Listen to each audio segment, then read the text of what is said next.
We're still keeping a very close eye on Tropical Storm Eta and its indirect impacts here in Central Florida. Even though that center of circulation is still well to our south and west, we will still be talking about some impacts. Here's the water vapor imagery. We're noticing a bit of weakening, so we hope that trend continues. But regardless of whether we see this system fall apart entirely, we're going to be talking about tropical moisture lingering for days, and that's what we have right now on our Titan Tracker Doppler radar. Rain squalls moving through the area, producing some gusty winds around 30 to 40 miles per hour. Into the next half hour, we expect this band to push up towards the north and impact southern Volusia County as well as central Sumter County. So we'll keep a close eye on it. Also some lingering light showers along the Space Coast. Not only are the rains a concern, the winds have been gusting to near tropical storm force all day. Of course, the core of the circulation contains the strongest winds, but we've seen wind gusts easily approaching 30 miles per hour across our local beaches and coastline. So tropical storm warnings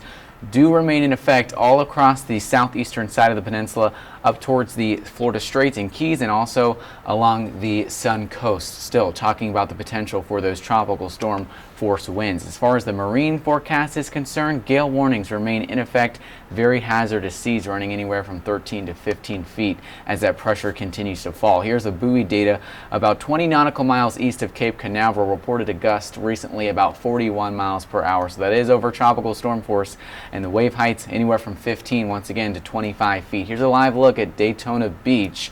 Just really rough, angry surf out there, and the marine conditions will stay hazardous. Right now, easterly wind 29 miles per hour, gusting to 34, and across the interior we've seen those gusts approaching tropical storm force winds all day.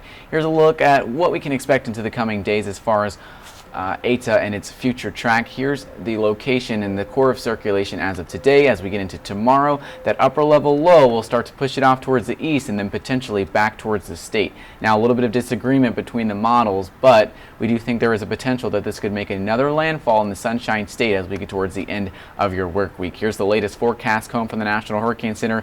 Painfully slow Wednesday, Thursday, still meandering into the Gulf before potentially making landfall once again in the Sunshine State as a tropical storm.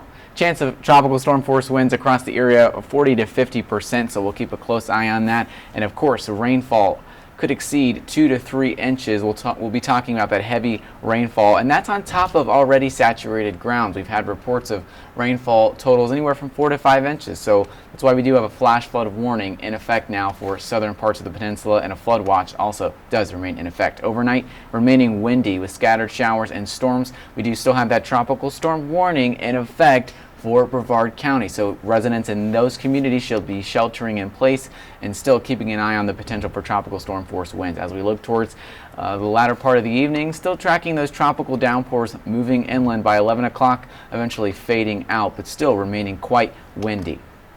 Rain chances once again 90 to 100%, and we're now tracking another wave that could potentially head our way into the beginning of next week, and then another wave off towards the extreme northeastern Atlantic. Remaining windy throughout the week. We'll be watching for another tropical impact Thursday into Friday.